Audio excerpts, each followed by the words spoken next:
Yan, kalakalan. Ang target area natin dito sa kanan. May barangay, may barangay. Okay, pasukin yung gate agad. Pagdating ng NBI Lucena sa kanilang target na compound, agad nila itong sinalakay. Ang primary target ng operasyon, mabilis na tumakbo at nagtago. Kaya ang mga bahay sa compound, isang-isang pinasok. Matapos ang mahigit kalahating oras na paghahalugog, may nakita ang mga ahente na kahina-hinala sa isang bahay sa compound. Maya-maya lang, Ito, oh.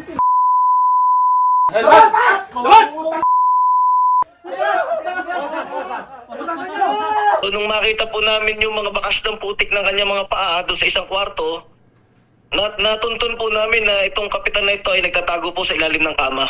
arestado ang 52 anyos na suspect na incumbent barangay captain sa lugar. Nang halugugin ang bahay ng suspect, tumambad ang iba't ibang armas, kabilang ang isang kalibre 45 na baril na walang lisensya.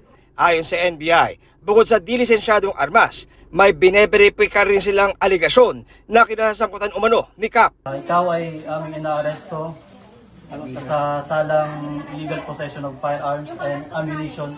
Itong nasabing opisyal pong ito ay nasasangkot sa ilang patayan po dito sa Quezon. Ang involved po dito ay isang government official. Ito po yung isang dahilan kung bakit binigyan at inutusan kami na gawing prioridad ni Director Santiago itong trabahong ito upang agad-agad naming masugpo at malaman ang katotohanan kung ito po ba talagang taong ito ay involved sa mga criminality. Na-enkwesta sa reklamong illegal possession of unlicensed firearms ang suspect na hanggang sa ngayon ay wala pa ring pahayag. Para sa GMA Integrated News, John Consulta, nakatutok 24 oras.